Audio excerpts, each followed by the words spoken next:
alternative, rééquilibre, climat d'Ivoire, développé prospère. Mamamou, président du parti.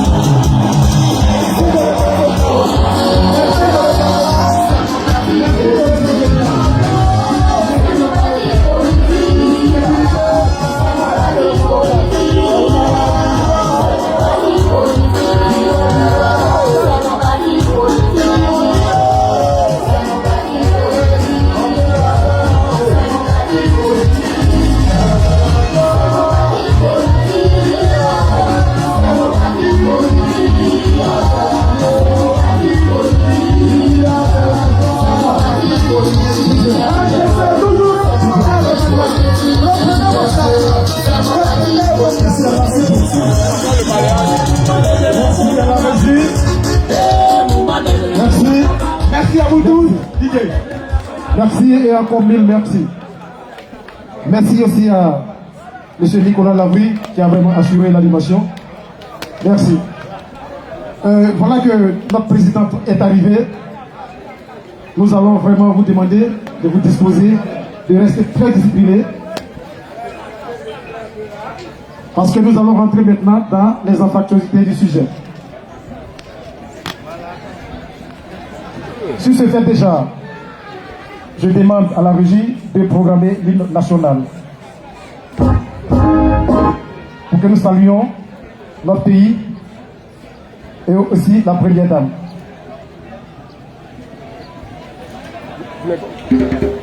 La régie. On se tient tous debout. Tout le monde On se tient debout pour l'hymne national.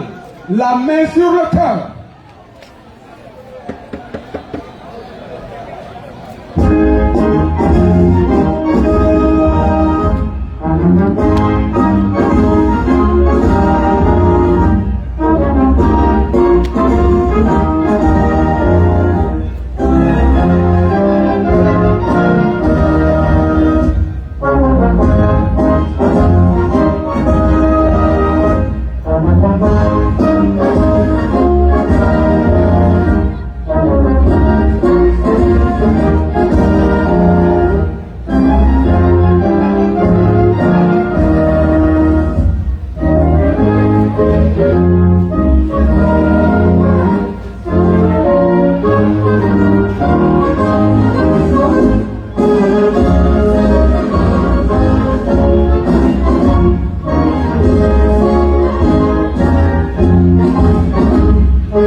Merci à la régie.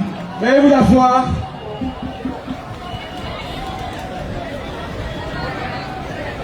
Alors, comme nous savons très bien le faire ici à l'Ouest, nous accueillons toujours les autres autorités avec une chanson locale. Déjà, je vais appeler ici les femmes Yakouba de Tabli Glondé. Est-ce que c'est là? Les femmes Yakouba de Tabli Glondé. Les femmes Yakouba de Tabli Glondé. Venez faire valoir la culture tant ici en Pays Ouest.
Le temps est déjà passé.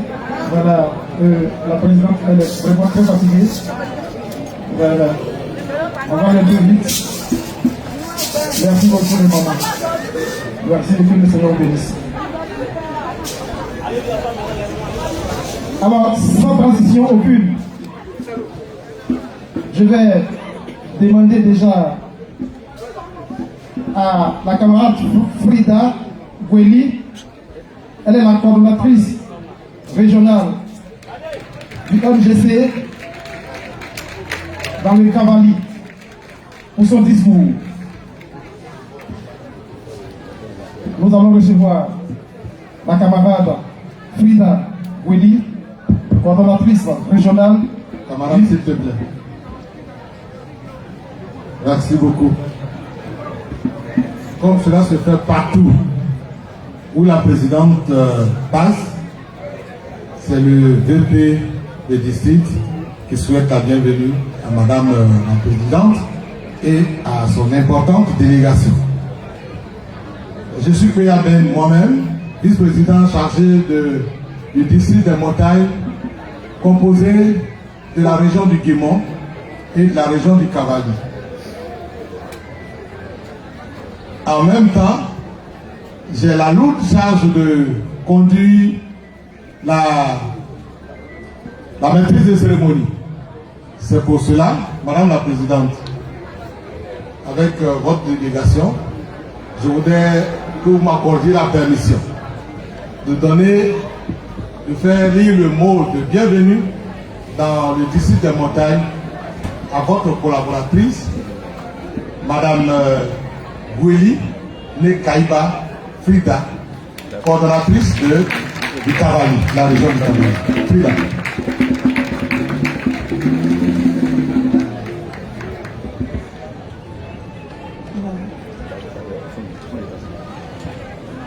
Madame la présidente du mouvement des générations capables, Dr Simone Eivé Bago, honorable chef traditionnel, vénéré guide religieux, chers militants du MGC que je salue, chers militants du MGC, bravo et félicitations à vous.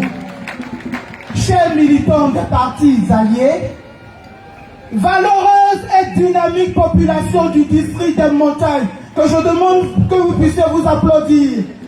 Encore très fort, notre rêve s'est réalisé. Notre rêve s'est réalisé. Longtemps nous avons attendu ce moment. Et ce moment c'est aujourd'hui. Nous allons nous tenir debout. Et nous allons acclamer. Nous allons applaudir. Pour dire que nous sommes contents. Pour dire que notre rêve s'est réalisé. Merci beaucoup.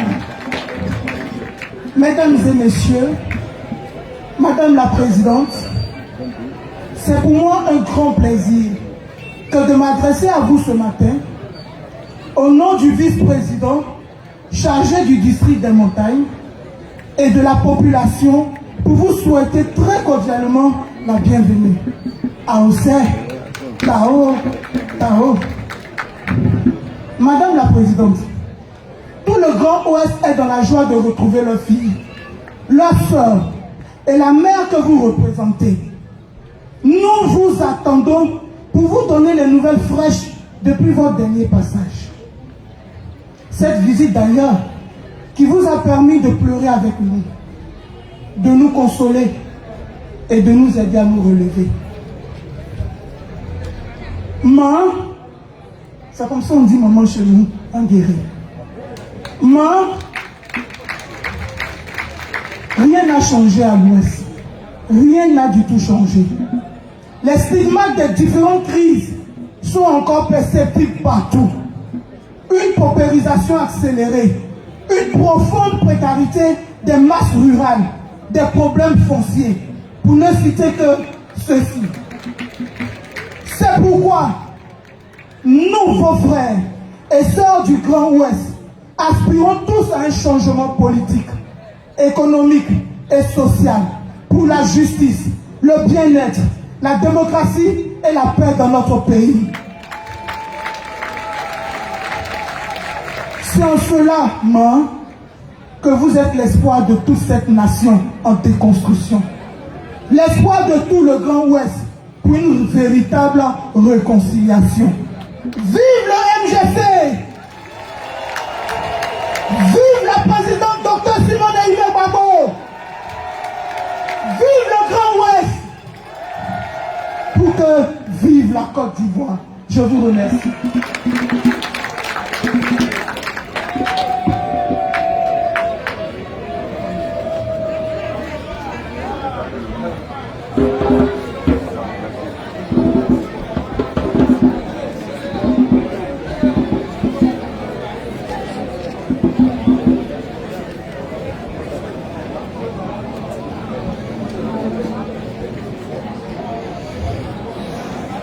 Après donc la coordinatrice Frida Goli, qui est au nom du district que dirige le vice-président Kwea Ben, nous allons demander à l'équipe du Gaumont qui a un cadeau à offrir à la présidente de se dépêcher, de le faire avec prestance, de le faire avec toute la classe, de le faire avec toute la dignité, de le faire avec les valeurs qui incarnent le MGC. Frida conduit l'équipe et offre un présent. Vous l'avez fait, vous avez fait uniforme de quoi? C'est exprès.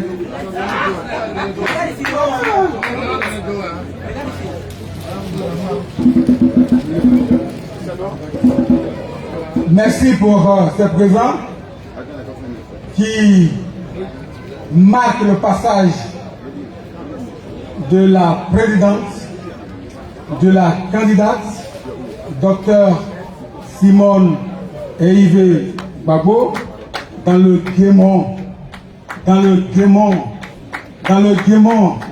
Et comme nous sommes dans le Guémont, et que nous avons un fils du Guémont, un fils de Diokwe, nous allons lui demander à ce fils digne de Diokwe de prendre la parole et pour s'adresser à la docteur Simone Ehime Gbagbo et à son peuple. J'ai nommé Erika Kaye.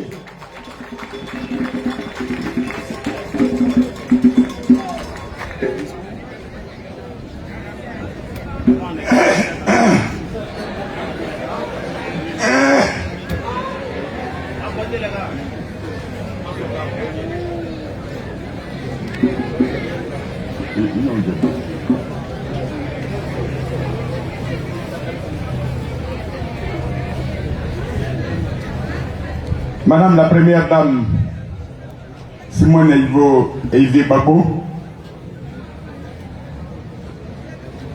Professeur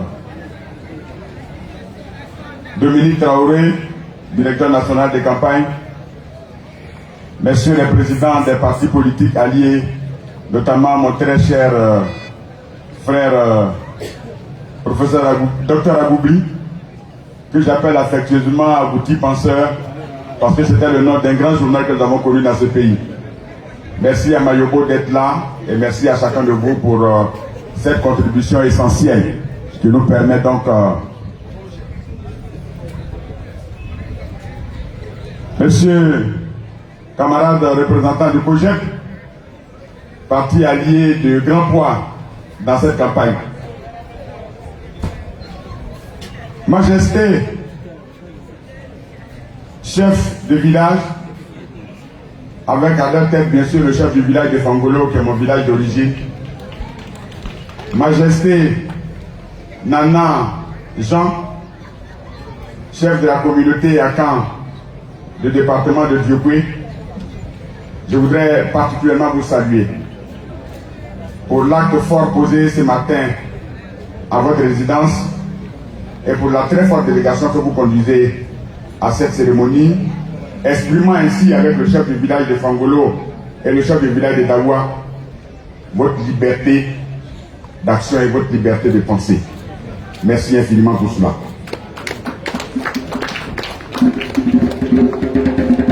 Madame la Première Dame, que vous dites dans un temps court, avant que vous ne partiez à Mans, pour revenir ensuite prendre votre déjeuner ici, vous privant ainsi de votre repas.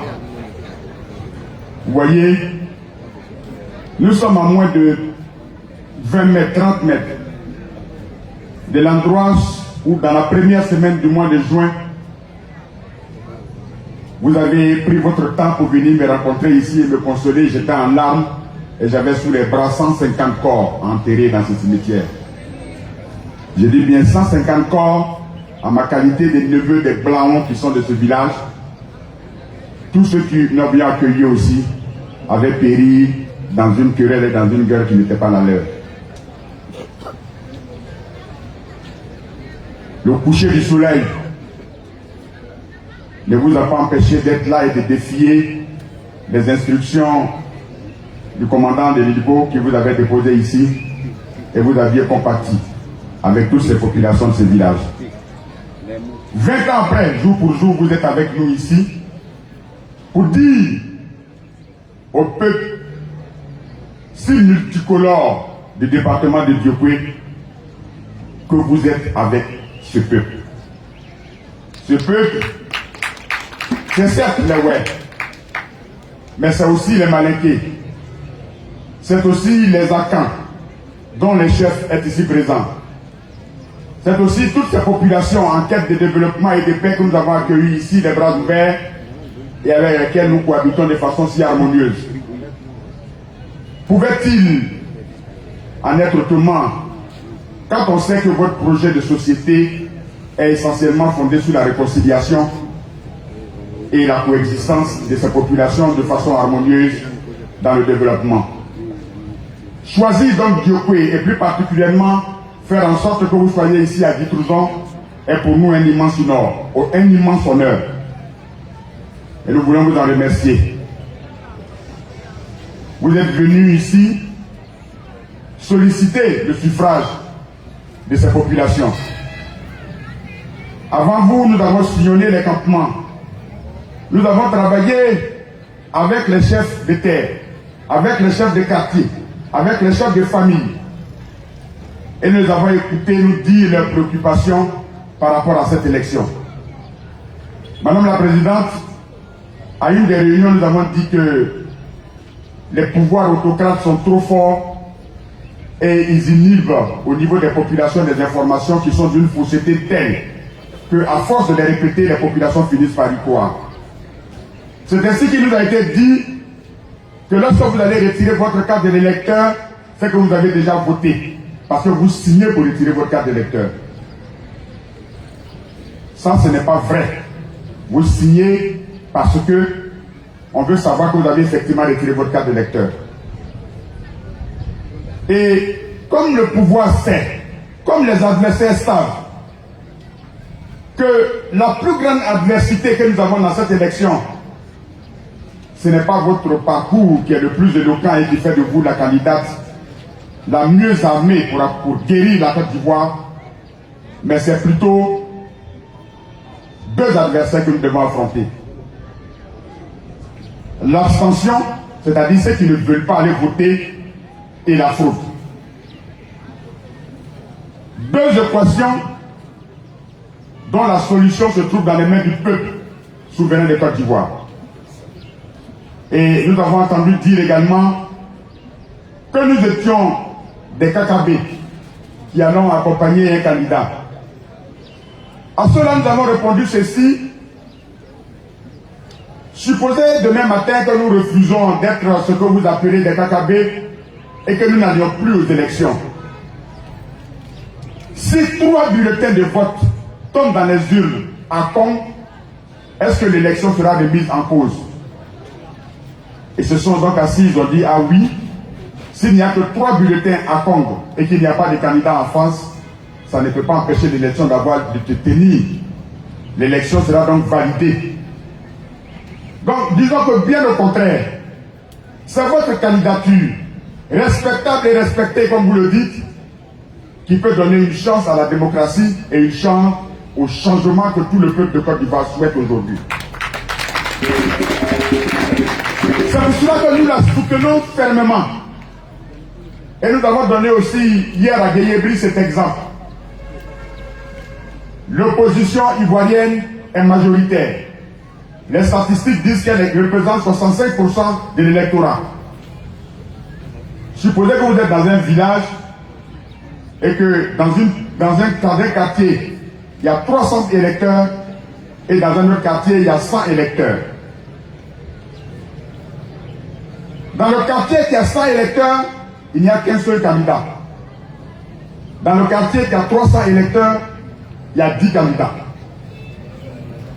On dira le quartier qui a 300 électeurs avec ses 10 candidats est déjà battu d'avance. Je dis non. Il n'est pas battu si les 300 candidats se mobilisent pour participer à l'élection. Donc même si l'opposition a 4 candidats aujourd'hui, ce n'est pas une élection pliée. Pour quelle raison? Si vous avez 100 électeurs, supposez que tous ces 100 électeurs vont voter pour leur seul candidat. Et que ces 300 candidats, ces 10 électeurs, 10 candidats qui sont ici, sont soutenus par les 300 candidats et que chacun vote 30 pour son candidat. À votre avis, qui sera élu? Il y a 10 candidats qui ont chacun 30 voix, 30 voix, 30 voix, 30 voix. Et il y a un candidat qui a 100 voix au premier tour. À votre avis, qui sera élu? Vous allez tous répondre que c'est celui qui a 100 voix. Non. Il ne sera pas élu au premier tour parce qu'il a 100 voix. Sur 400 voix, il n'a pas atteint la majorité pour être élu. Il a 100 voix. Les autres ont 300 voix. Donc il n'a que 25% des voix, il ne peut pas passer. C'est pour cela que les gens vous disent de ne pas aller voter. Parce qu'ils savent que vous avez 65% de la population et que les autres n'ont que 35%. Si vous allez massivement voter tous les candidats de l'opposition, vous aurez 65% pour l'opposition, 35% pour le candidat du pouvoir, et il n'y aura que 35%, il ne sera pas élu, et on sera donc obligé d'aller au deuxième tour. Et c'est à ce deuxième tour-là que l'opposition se retrouvera pour dire autour de la candidate Dr Simone Eivé Gbagbo, rassemblons-nous parce que son programme est le meilleur et convenons d'opérer les réformes nécessaires pour les années à venir. On fait donc de cette élection une transition vers une démocratie plus forte. La transition souhaitée peut s'obtenir dans les urnes. Et comme vous savez que c'est une femme de parole et une femme d'honneur, elle saura donc respecter les engagements qu'elle a pris devant vous. Donc, si avec ces 300 candidats dont je vous parle, avec ces 300 voix dont je vous parlais, vous ne participez pas aux élections, et que vous avez seulement, au lieu de 300 personnes qui votent, vous avez seulement 50 personnes qui votent sur un seul candidat, même si vous voulez, le candidat, il aura 100 voix, vous aurez 50 voix. Sur le nombre de votants, ça fera 100 voix sur 150. Il a donc les 2 tiers, il a plus de 65% et il passe. C'est pour cela que les gens ne veulent pas que vous alliez voter. Donc ceux qui ne vont pas voter sont les partisans du 4e mandat. Ceux qui participent au vote sont les opposants au 4e mandat. C'est ce que nous sommes venus vous dire. C'est ce que nous sommes venus vous dire. Bien sûr, en tant que démocrate, ce qui est arrivé nous écœure. Nous savons que cette élection n'est pas inclusive. Nous savons que cette élection n'est pas transparente. Mais une fois que vous aurez voté de façon libre et que vous aurez donné au 2e tour la majorité à l'opposition, le Conseil constitutionnel n'aura pas une décision contre laquelle on nous dira qu'elle est de plein recours.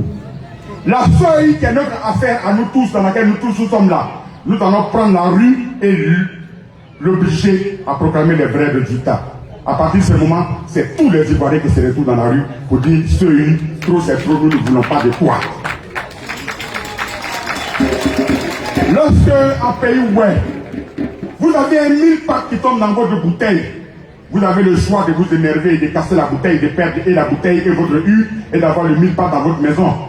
Mais vous avez aussi la possibilité d'être intelligent et d'aider le 1000 packs à se déplier et à sortir de votre bouteille.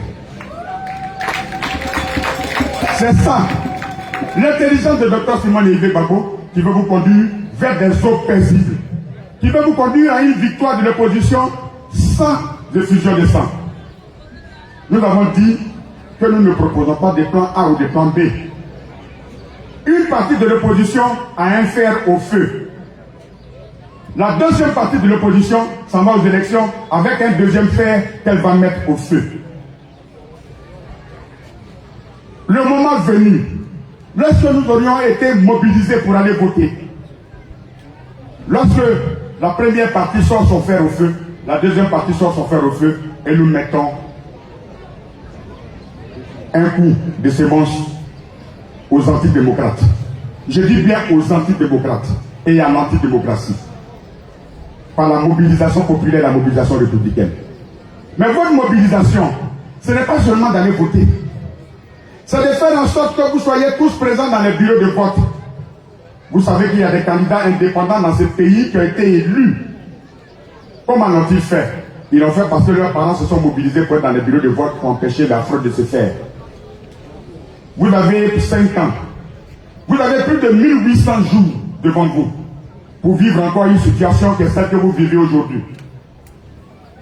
Vous avez le choix entre souffrir le 25 en allant dans les bureaux de vote, ça je parle aux jeunes, et faire en sorte que vous puissiez surveiller ces bureaux de vote. Mais de grâce, prenez ce jour un jour de jeûne pour ne pas être tenté de boire un breuvage qui vous fera dormir pour qu'on puisse bourrer les yeux. Ne soyez pas tentés de prendre un repas suspect qui va vous faire dormir. Et soyez vigilants jusqu'au bout. Alors, ça sera la quête de votre liberté et de votre développement. C'est ce que nous sommes venus vous proposer de la part de l'AIRD, qui est un soutien au MGC dans le cadre de cette élection. Et nous croyons que vous avez déjà compris ce message parce que nous sommes passés partout pour vous le dire. Je vous souhaite donc de comprendre cela et que cet appel de Guy Trouzon, qui est un appel à la mobilisation populaire pour une élection massive, pour votre participation massive, que cet appel soit entendu et que vous puissiez ouvrir avec Dr Simon Eyvé Gbagbo les chemins d'une nouvelle espérance vers un devenir lumineux, comme nous gravissons les sommets de cette montagne pour se rendre de sommets de développement et de sommets de l'activité. Que Dieu vous bénisse.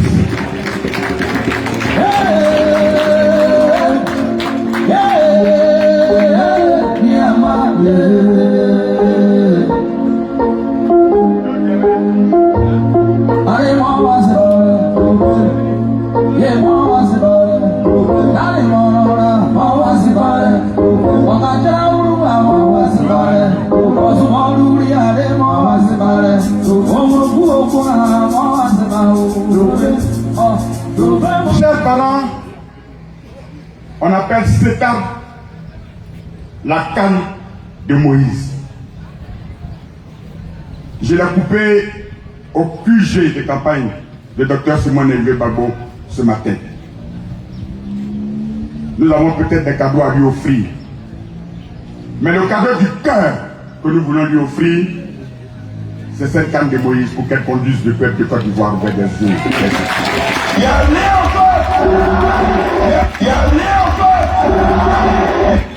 Une canne de Moïse qui a poussé à Guitrizon, qui a grandi à Guitrizon et qui porte de nombreuses branches, preuve de la multiplicité des ethnies de Côte d'Ivoire que Mme Simone Élevé Gbagbo va conduire vers des destins meilleurs. Cette canne sera certainement plantée dans sa cour. Et chaque fois qu'elle la verra, elle se souviendra de son passage à Guitrizon et du mandat que nous avons confié pour le bonheur des Ivoiriens. Merci beaucoup.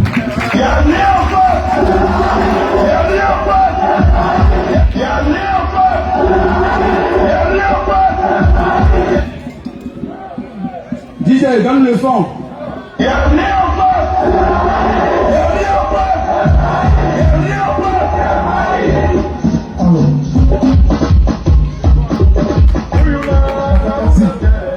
JB de Guitro.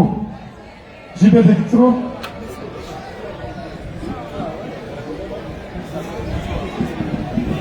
La régie, il faut programmer JB de Guitro rapidement. Le temps que... Voilà. Maman Simone a dit là. Dit là, de la yo. D'ailleurs, il dit là. Oh, il dit là, de la yo. Maman Simone a dit là. Dit là, de la yo. Je suis là pour vous voir comment il y a émaillé. Ne sais pas ce que la Sidi. Ne sais pas ce que la Sidi. Ne sais pas ce que la. Ne sais pas ce que la Sidi. You know there was Zaza. You know was Zaza Moniemo. You know there was Zaza. You know was Zaza Mejoama. You know there was Zaza. You know was Zaza Mojuata. You know there was Zaza. You know was Zaza Mopuopa. Puopa de Wede Papa. On sait pas, il y a trop pas. Maman Simone Gbagbo. Tu es une montagne. Le vent peut jamais te déplacer. Dis dans le son DJ. Tiens. Aha. Yo. Il est l'alpha et l'oméga, le lion populaire de la tribu de Juda. Je confie toujours le vrai combat aux hommes du maman. Tu as traversé des moments difficiles. Mais Dieu va essuyer tes larmes. Il est à ta porte, maman.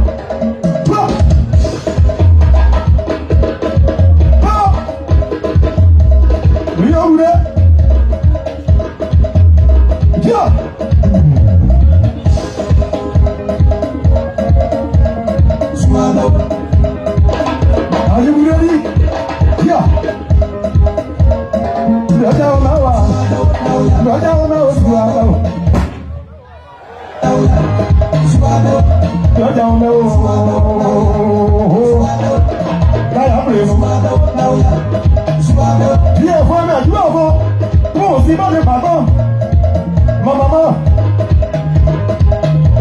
Le ministre a donné jusqu'à.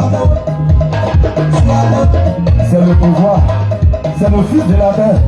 Il t'a donné la clé, il t'a donné toutes les bénédictions. Tu vas avec la victoire. Maman, ne t'inquiète pas, quand je fais ton talent, il ne faut non pas t'appuyer. Il est éternel, il n'est jamais pressé dans ses plans.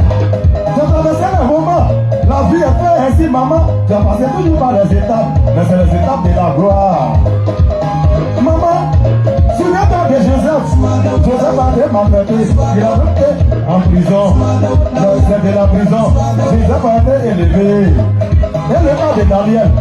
Et le cas de Daniel, on l'a mis dans la force des lions. Rien que pour lui faire du mal. Mais il n'a pas été mangé. Ma maman. Maman. Quand il y a Pérou. Dieu va jouer avant Pérou.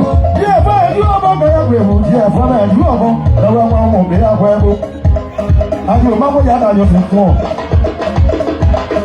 Lọ́jà ọmọ oṣù àtàwọ̀. Lọ́jà ọmọ oṣù àtàwọ̀. Lọ́jà ọmọ oṣù àtàwọ̀. Lọ́jà ọmọ wa. Maman Simone, dis que tu ne sais pas danser. Maman. Maman.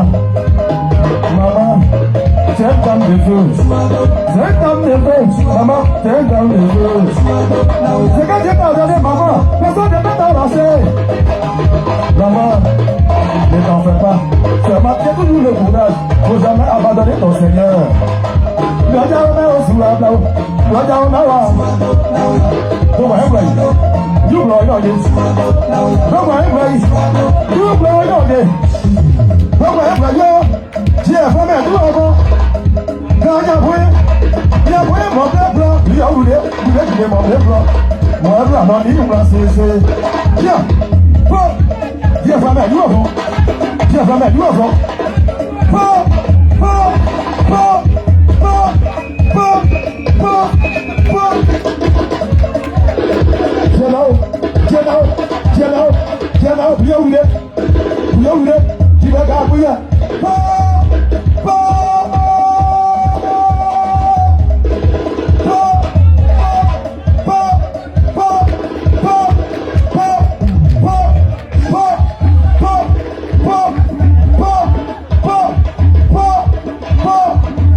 Augmentez le son.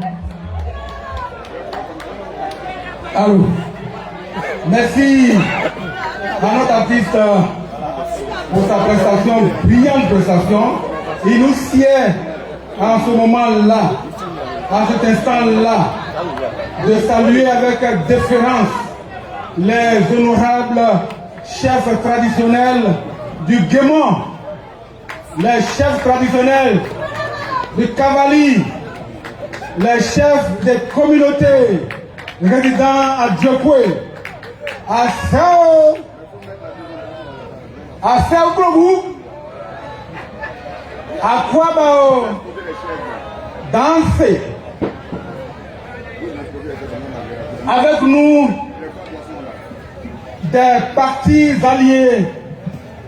Je voudrais saluer le ministre Éric Taillé de l'AIRD,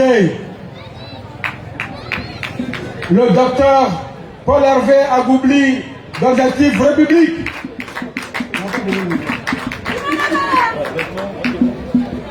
le représentant du président du COJEP, T. Mermoz Claude, et du président Yves Maëbo de ICON. Merci pour votre présence. Merci pour cette solidarité, merci pour tenir l'alliance. Nous continuons avec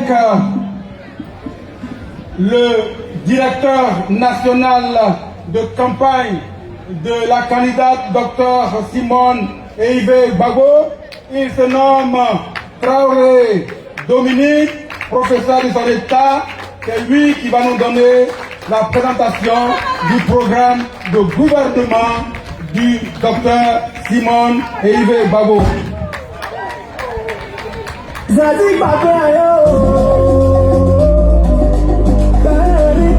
Merci encore. Patriote l'aura sonné. Simone Eivé t'a pris nos palabres, elle porte au de nos espoirs pour défendre nos idéaux.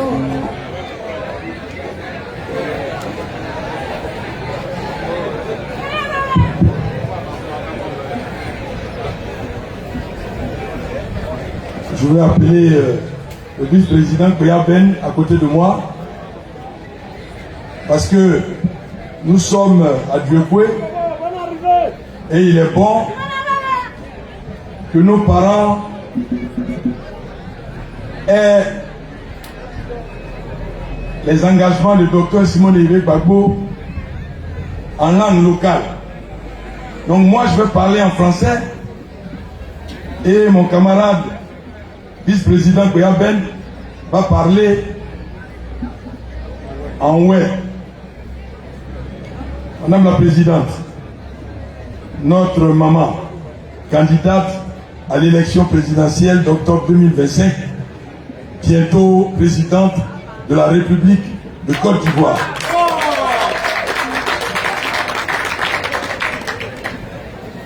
Chers camarades des partis alliés, chers camarades de la direction nationale du parti, chers frères, chères sœurs, population de Diokwe, notre maman du Guémon et du Guémon, il faut ajouter cela, de Diokwe et du Guémon. Notre maman est venue ici pour vous parler aussi et surtout de ce qu'elle propose au pays.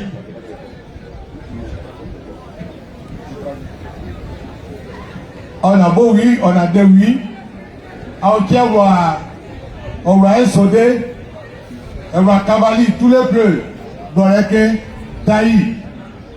On tient un nom, Guémon. Et n'a pas encore. Donc, ni abli, et que pas oublié. Docteur Simon Eide Babo qui a gagné, où il y a deux à toi, mais doit où est toi, derrière où est nous, bah nous doit, à te donner. Elle a donc pris cet engagement vis-à-vis de vous et du pays. Bien que maison, nous et nous, on y a qui est pas là, mais on te donne. Derrière nos papiers, on te donne. Le premier engagement concerne l'administration qu'elle souhaite voir totalement modernisée. Et ça est, non, qui donc vient nous avoir. Bon, Simon Babo, vous dites à nous, d'ailleurs, dans l'administration, non, qui nous avoir. Ayez PPN, ayez DN, qui a nous atteint, on a été dans le genre, il y a un point. Bon, moi, je dois se passer hier, et il y a un tiaga, il y a une son. Le deuxième engagement, lui, concerne l'économie, c'est-à-dire toutes les activités qui sont menées dans le pays et qui permettent à ceux qui les mènent de gagner de l'argent. Elle souhaite que l'économie là soit essentiellement dans les mains des Ivoiriens, des populations de Côte d'Ivoire. Elles sont nées. Eh bien, oui, tu as aidé à Bloane. Oui, elle est à Bloane. Oui, elle est à quoi? Bon, Simon est aidé à Bloane. Il est à Bloane. On est des pays en noir. Oui, elle est à pays. Elle est à Bloane. Elle est à Coupiote. Nous poissons, on a dit. Le troisième engagement, lui, il est directement lié au deuxième. Et c'est le troisième engagement qui va permettre de concrétiser le deuxième. Le troisième engagement, donc, concerne l'industrialisation de notre pays.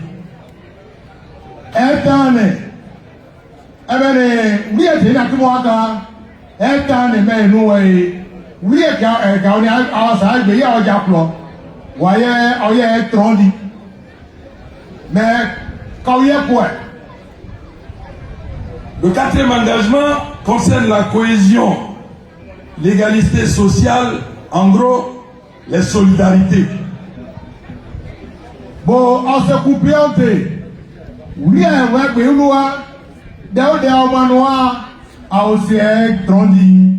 on se coupe un peu. Bon, si on est pas bon, on a où est tout ça? Où est ça?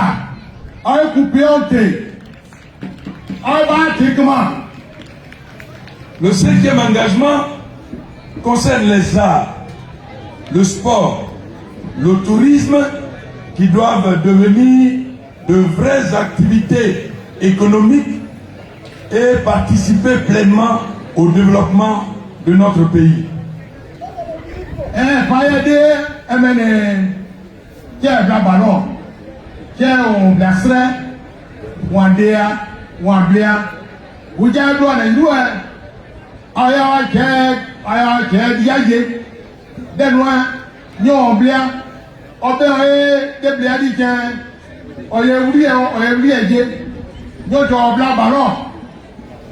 oye ballon na oye on tient oye plus bien ça bon nous là on a ballon maintenant mais nous pour ça on parier un peu donc droba ke ballon on le ballon là ça ouais on a ballon pour dire match même nous à jouer avec on va dire on s'est away du jeu donc pour dire nous à jouer awa bla ballon awa bla awa bla seo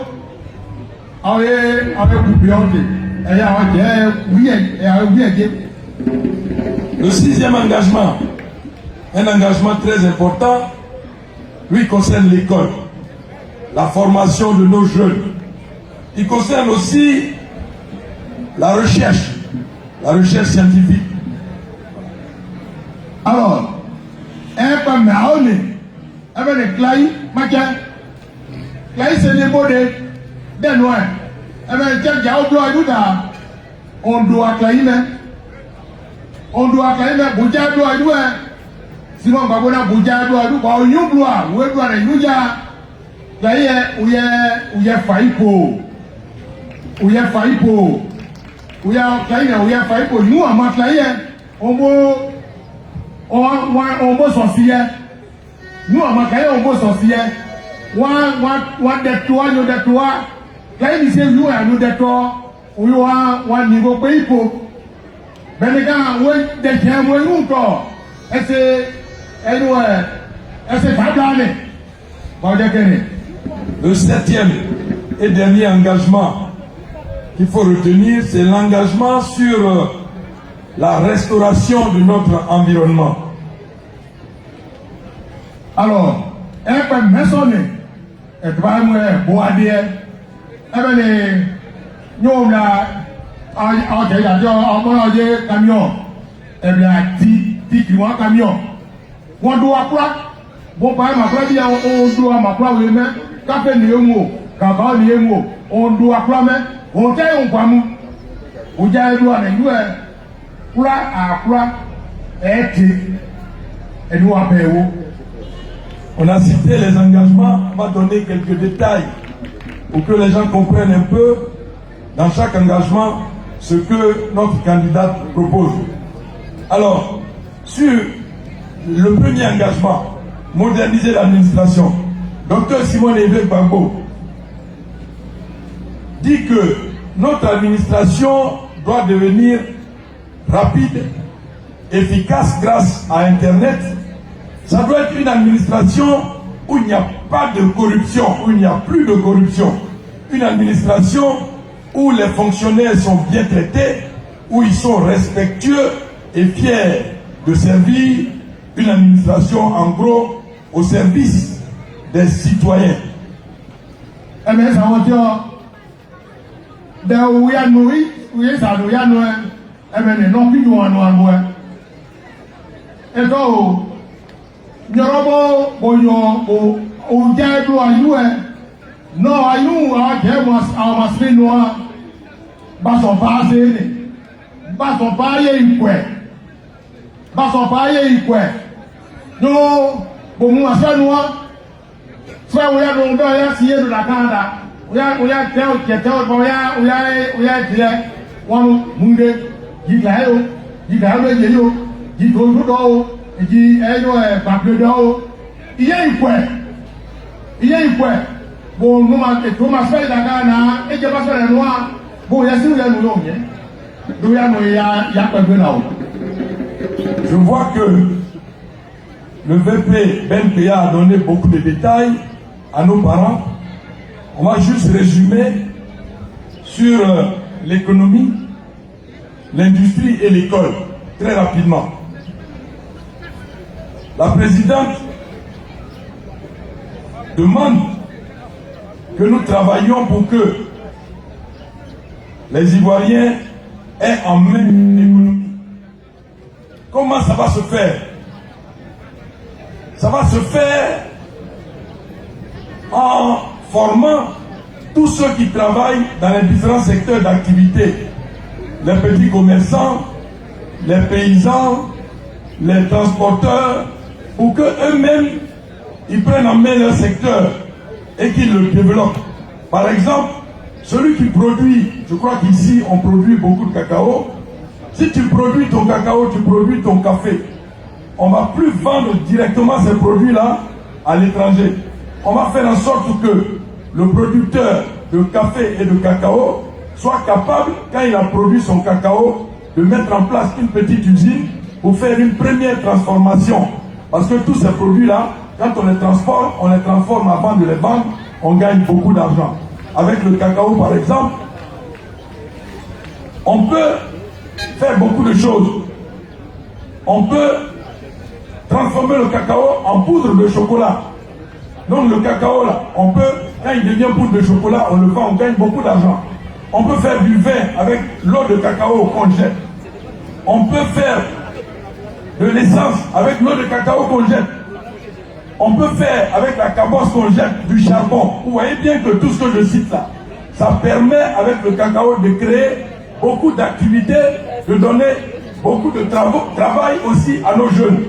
Si l'État s'implique, s'investit, apporte la formation, l'encadrement, un peu d'argent pour aider le paysan à devenir paysan et entrepreneur, le paysan là va devenir plus riche, il va être enviable et les jeunes vont avoir envie de rejoindre leurs parents au champ. Et c'est ce qu'on cherche, c'est ce qui va permettre d'avoir des emplois. Voilà comment au niveau économique, on peut faire en sorte que nos parents aient plus d'argent, vivent de leurs activités et n'envient plus personne, ne se considèrent plus comme pauvres. Merci.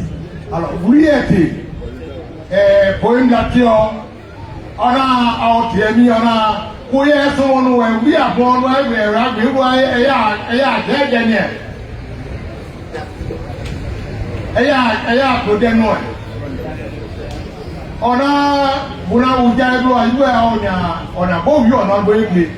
on a Dewi, on doit pas, on doit, Paou, on doit, Free Baotaï, on doit, oui, oui, pour nous, on s'est cacao, la cacao, bon cacao, bon, on tient cacao, bon, cacao, cacao, ni simple, on va vous dire, ni simple, c'est rien. Elle aurait dit, eh bien,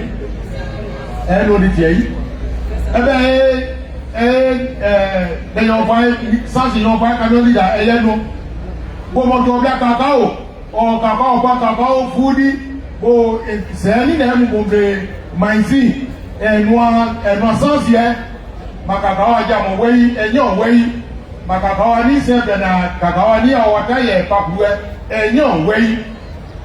Et comme nous voyons, on va dire, eh bien, nous n'avons pas waité. Nous n'avons pas waité.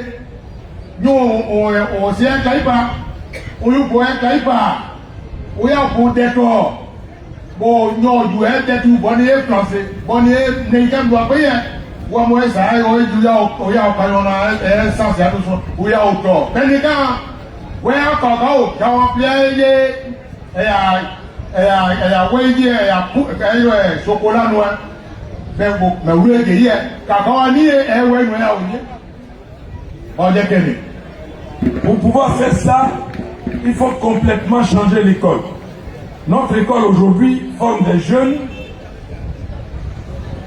qui deviennent tout de suite des chômeurs. D'ailleurs, quand ils sortent de l'école, ils ont tout appris, sauf ce qui va leur permettre d'avoir du travail et de pouvoir s'insérer dans la vie.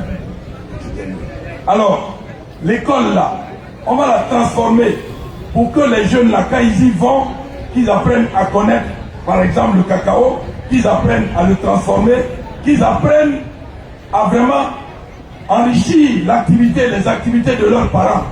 Voilà ce qu'on va faire de l'école. Ça fait qu'il y aura l'enseignement général, il y aura aussi l'enseignement technique et professionnel.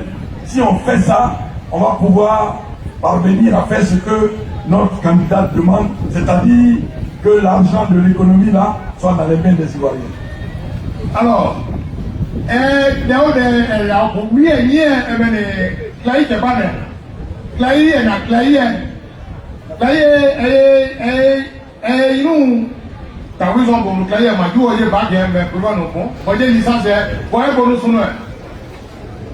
nous avons bien licence pour prendre on est à cabine payée en pleine unité. on est transfert.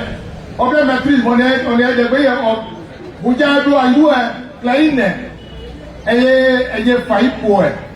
Mais pour elle faillir, nous, on a qu'à pour nous, on a qu'à ni sens pour nous, on a vinaigre pour nous. Moi, nous pouvons faire nous pour toi. Bon, ça fait nous gras, on remet, on dit, on a joué. Mais quand on a pas vu, on a dévié. Ouais, on doit être clair. Il y a nous que il y a pour dire. Vous avez joué. Vous avez joué. Merci de nous avoir écoutés et votez massivement pour notre candidat, notre maman, Dr Simone Eivey Gbagbo. Merci beaucoup. Est-ce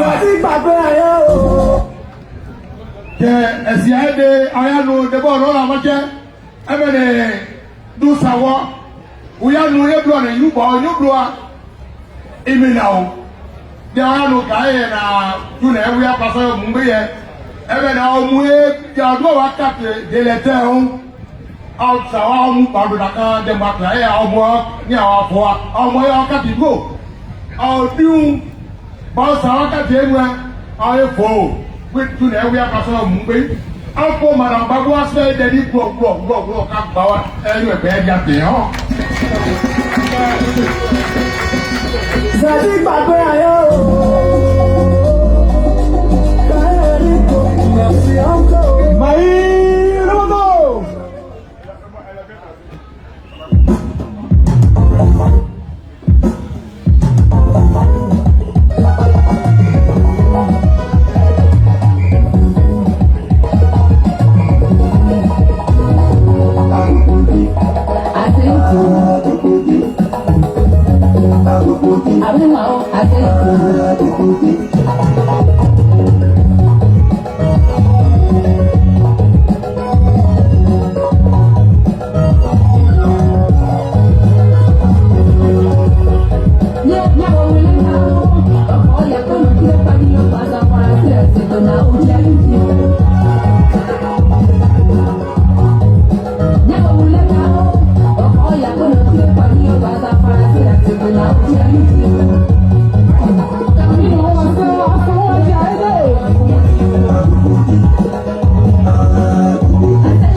Merci Maï.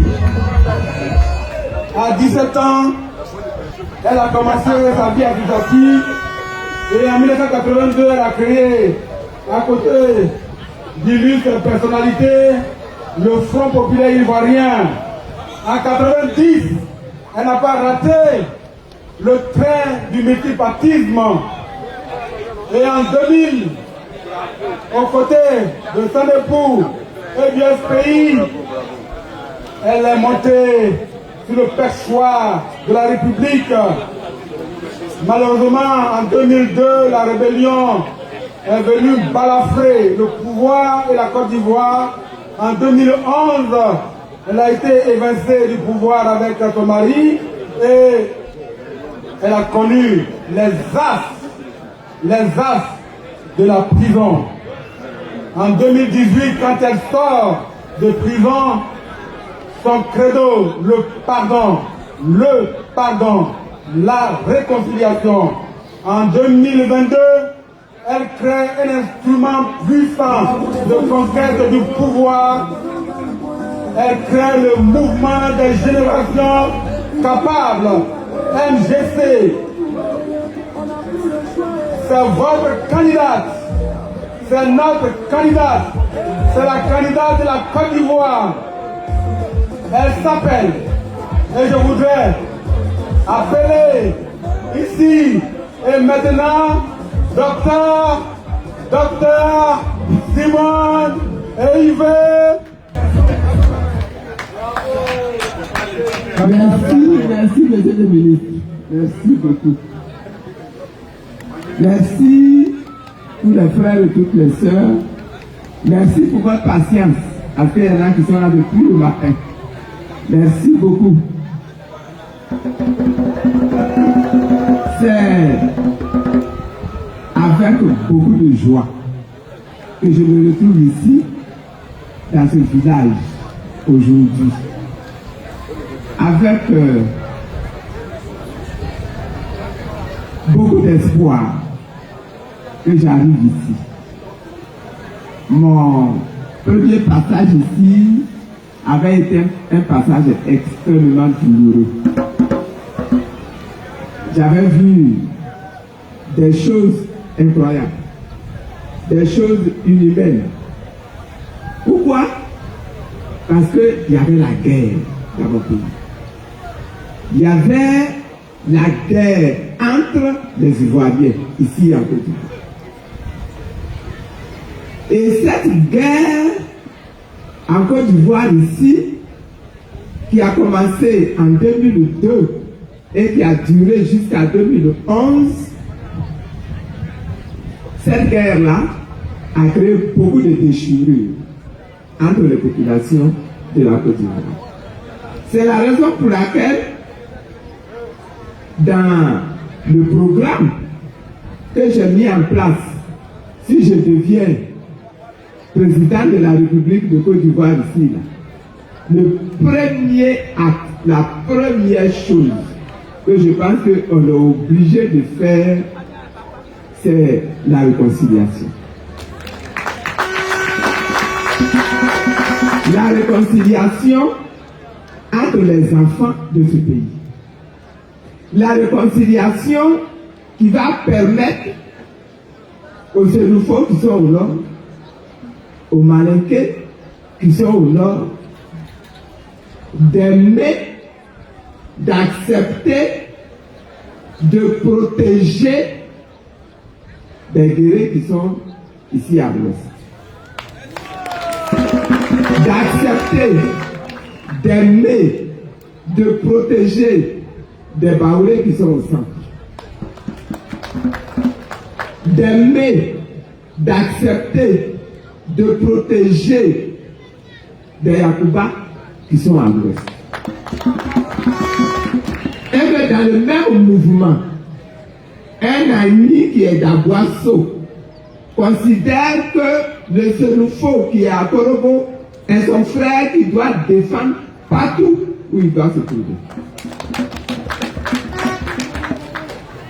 Que le musulman, partout où il se trouve, considère que le chrétien ou l'adorateur de masse qu'il y a sur la terre de Côte d'Ivoire est d'abord son frère. C'est pour ça que j'ai dit réconciliation. On a eu des morts ici. La terre a bu ici le sang des innocents ici. La terre là, elle doit être apaisée. Sinon, le sang des innocents qui a coulé ici là va continuer de crier pour déranger toute la Côte d'Ivoire. La réconciliation. Ça va passer par l'hommage qu'on doit faire aux morts. Par la consolation qu'on doit apporter aux personnes qui ont été touchées, qui ont été blessées, qui ont été humiliées et qui ont pleuré et qui quelquefois continuent encore de pleurer. Il y en a par la grâce de Dieu qui ne pleurent plus. Ils se sont réussi à se soigner intérieurement et à apaiser tous les chagrins. Mais il y en a qui pleurent encore. Ils pleurent les enfants. Ils pleurent leur mari. Il y a des hommes qui pleurent les femmes. Il y en a qui pleurent leur père. Il y en a qui pleurent leur mère. Il y en a qui pleurent leurs grands-parents. Il faut un acte pour apporter la consolation à tout le monde. Ce que je voudrais demander, c'est que ceux qui ont été touchés comme ça dans leur cœur, ils acceptent de pardonner. Il n'y a pas d'autre solution. On va vivre ensemble. On s'aime pas, on va vivre ensemble. Donc, il vaut mieux s'aimer et vivre ensemble. Donc, le pardon, et le pardon là, c'est le plus grand des médicaments. Si tu pardonnes à l'autre, toi-même tu guéris ton cœur. Quand j'étais au dîner, on m'avait arrêté, on m'a enfermé à Odiélé pendant 3 ans et demi.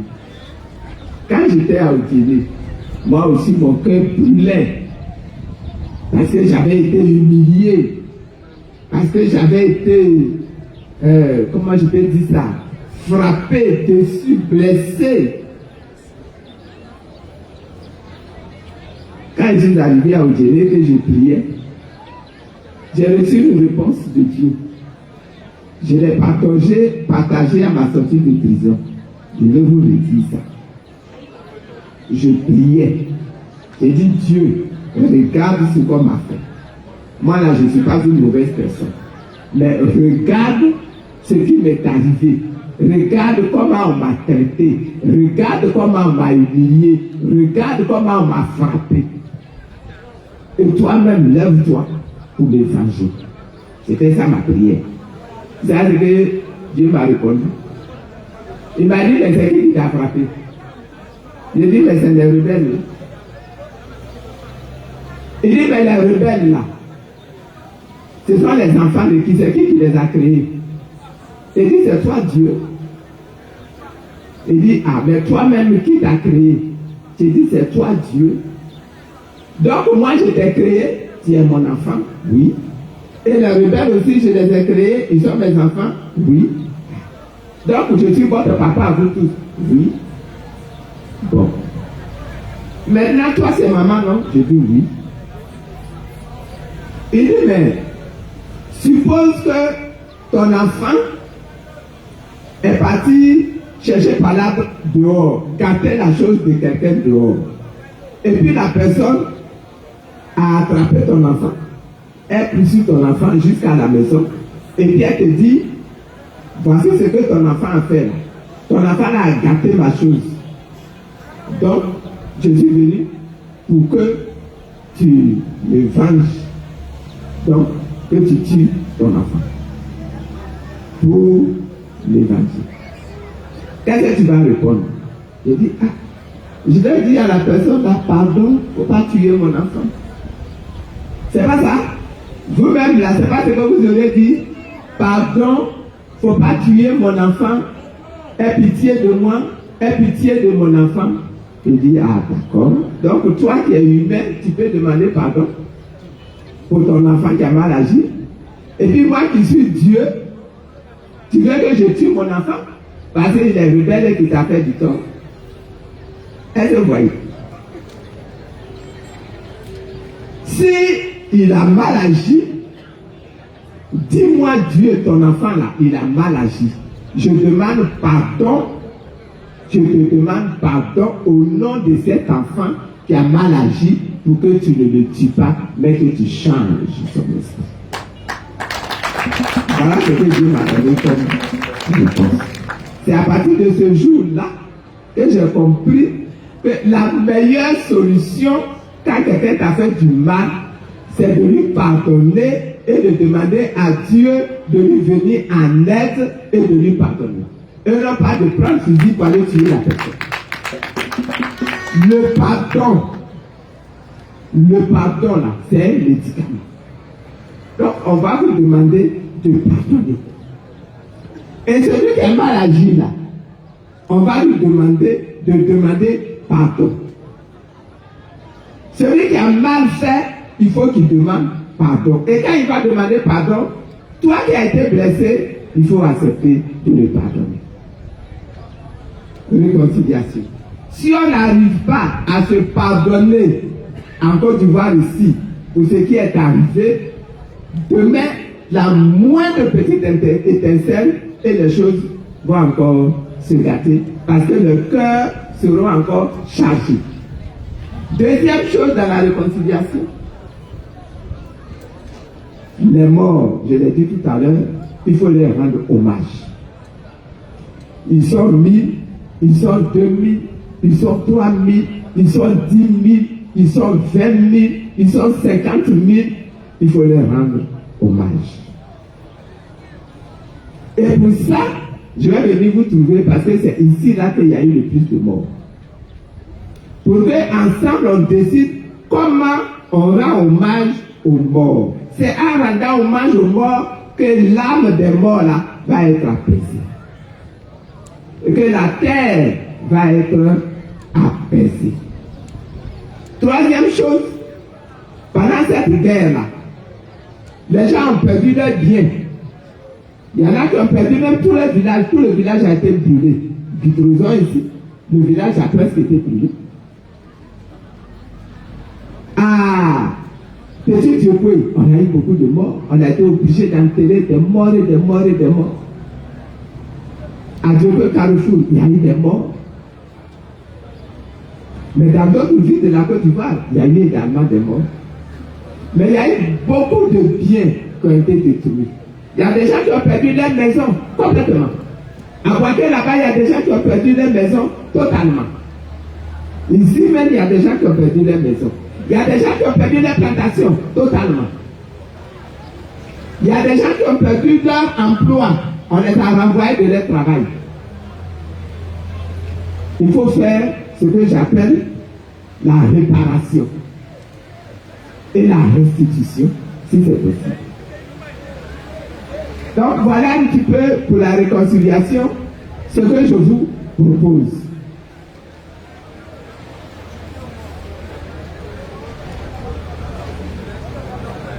Deuxième chose, ils en ont parlé, donc je ne vais pas trop m'attarder là-dessus, c'est la transformation.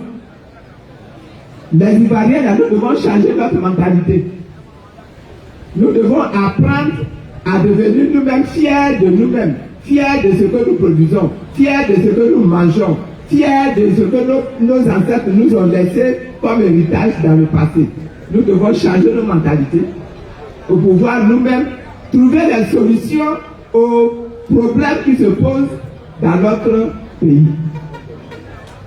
On n'arrive pas à avoir suffisamment de riz. On est obligé d'aller en Inde pour acheter du riz. On est obligé d'aller en Chine pour acheter du poisson. Ici, là, on peut produire le riz, on peut produire le poisson.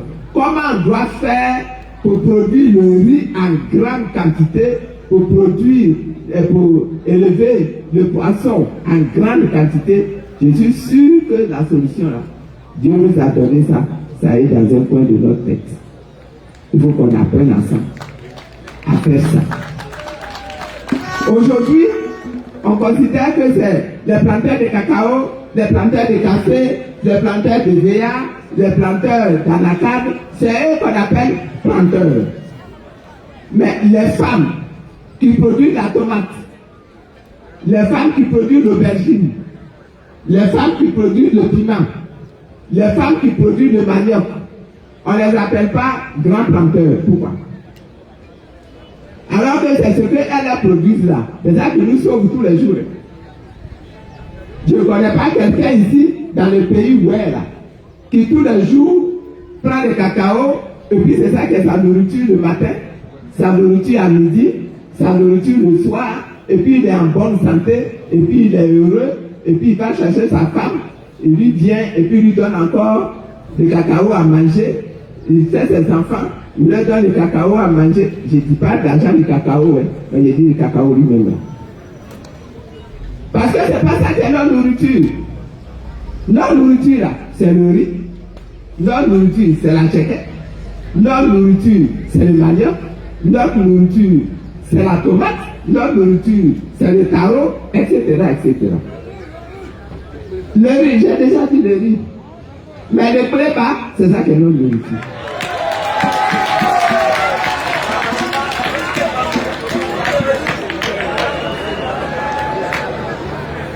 Il faut que ça devienne, il faut que la femme qui plante le piment, l'aubergine, elle devienne une agricultrice au même titre que son mari qui est planteur de café, de cacao, d'anacarde, de EVA, etc. Il faut qu'on arrive à ça. Si on arrive à ça, mesdames, vous allez voir que les jeunes là, ils vont vous bousculer même pour venir produire la tomate là à votre place. Parce qu'il y aura l'argent dedans. Et la tomate qui va être produite là, elle ne va pas seulement être cultivée pour être mangée aussitôt, mais elle va être utilisée pour faire la pâte de tomate qu'on va mettre dans la boîte de tomate qu'on va vendre au marché.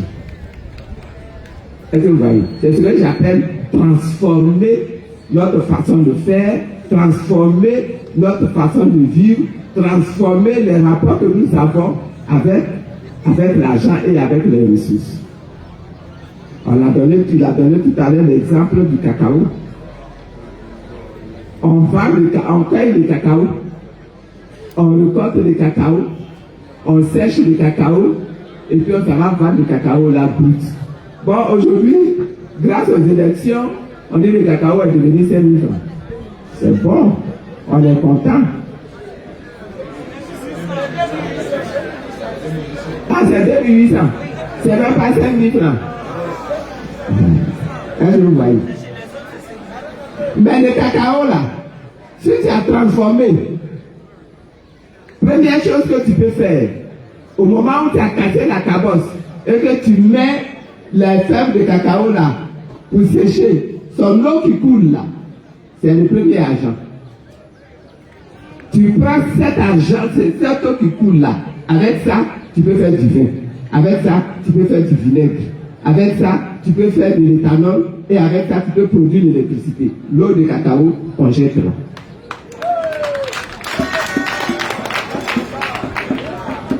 Ensuite, la fève de cacao même, on l'a séchée. Quand tu l'as séchée, tu prends ça comme ça et puis tu vas vendre au blanc. Aujourd'hui, ce n'est plus tellement les Français, mais c'est les Américains. Tu vas aller vendre ça. Et ils font quoi avec? Ils font du chocolat. Mais au moment où ils vont faire du chocolat, là, ils enlèvent la graisse. C'est la poudre là qu'ils prennent pour faire le chocolat. La graisse là, ils prennent pour faire beaucoup d'autres choses. On fait des produits de beauté avec. On fait de l'huile avec même pour manger. On fait des médicaments avec. Vous voyez?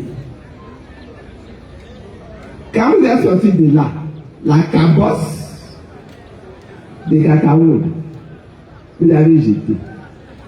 Mais la cabosse de cacao, là, on prend pour faire du charbon. Ou bien on prend pour faire de la potasse. Ou bien on prend pour faire de l'engrais. Voilà, tout ça c'est l'argent qu'on a jeté. Hein. Tout ça c'est de l'argent qu'on a jeté. Donc rien qu'avec le cacao là, on peut transformer complètement la vie des gens ici à Djibouti. Des usines ici à Djibouti, qui vont donner du travail aux jeunes à Djibouti. Mais pour que ça devienne des usines qui donnent du travail aux jeunes à Djibouti, il faut qu'on change d'école. À l'école, on va aller apprendre aux jeunes comment on transforme le cacao. Ça va faire partie des filières de l'école.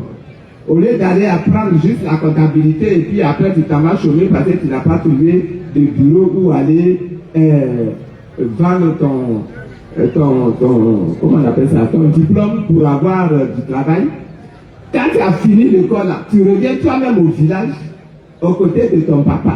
Son cacao qui produit là, toi-même tu l'aides à sécher le cacao, à recueillir le jus de cacao, à transformer le cacao et à commercialiser le cacao. Et en faisant ça, tu donnes du travail même à d'autres jeunes dont les papas n'ont peut-être pas de champ de cacao et qui sont au village et qui sont au chômage, qui vont travailler et la ville va complètement changer d'aspect. On est arrivé aujourd'hui à une époque où le noir doit se prendre lui-même en charge, où le noir ne doit plus dépendre de l'assistance que les blancs vont leur apporter. On se lève que le matin, ça va, on ne s'en pas de crédit, on revient. On se lève que ça va, on court dans un autre pays, on s'en prend prêt et puis on vient. Nous les Africains, Dieu a mis sur notre sol, dans notre sol, dans notre sous-sol, tellement de richesses que normalement là, c'est les autres même qui doivent venir demander l'argent chez nous. Il faut changer notre mentalité. Et c'est ce que je vous propose comme contrat. Qu'ensemble, on travaille au changement de notre mentalité, au changement de notre économie, au changement de notre école, au changement de notre façon de vivre dans le pays. Et à ce moment-là, si on fait ça, on devient nous-mêmes les propriétaires de nous-mêmes. Ce n'est pas les autres qui vont venir nous indiquer ce qu'on doit faire. Comme on a vu récemment là, les Maliens se battent chez eux là-bas. Et puis on nous dit ici, il faut former des jeunes pour aller combattre contre les Maliens. Mais c'est les Maliens chez eux, ils font leur parole chez eux, c'est leur problème. Pourquoi nous on va se lever pour aller là-bas? La même chose ici. Quelqu'un qui est à la tête du pays, il ne plaît pas. Donc, on va chercher l'ONU pour envoyer son armée ici. On va chercher l'icône pour envoyer son armée ici, pour venir combattre ici. Et tout le monde tremble. Pour les Blancs, c'est eux qui sont les plus forts. Mais les Blancs là, ils sont forts parce qu'eux, ils ont confiance en eux-mêmes. Nous là, si nous avons confiance en nous-mêmes, et si nous apprenons à posséder la science, la technique, vous allez voir que nous là, personne ne va nous manquer de respect. C'est ça. C'est ça que je souhaite pour la Côte d'Ivoire d'aujourd'hui, pour la Côte d'Ivoire de demain, pour la Côte d'Ivoire d'après-demain, pour la Côte d'Ivoire de dans 50 ans. Qu'on soit un pays qui est devenu fort, qui est devenu respecté, qui est devenu respectable et qui est capable lui-même d'apporter des solutions aux autres peuples qui sont dans le monde, pour les problèmes qui se posent à nous tous dans le monde. Voilà le projet que je vous invite à partager avec moi.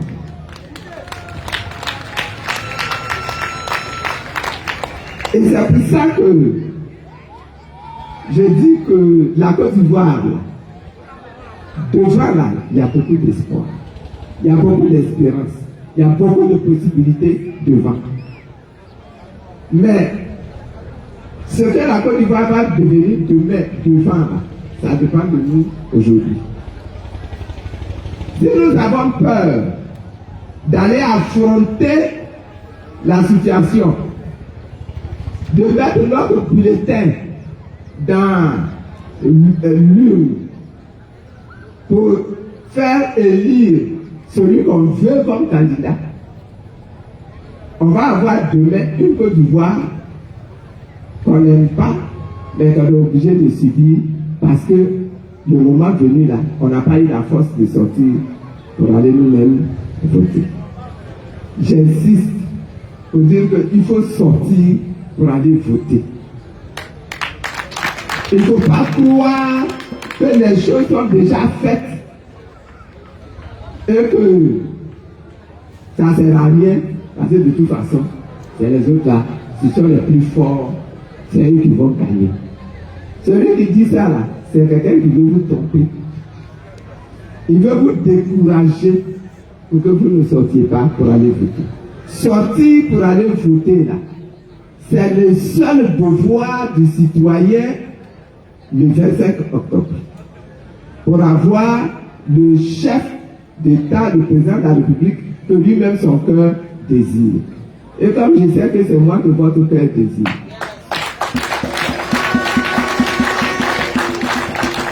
je souhaite que dès aujourd'hui, vous parliez les uns aux autres. Pour que ceux qui n'ont pas encore retiré les cartes d'électeurs sortent pour aller retirer les cartes d'électeurs.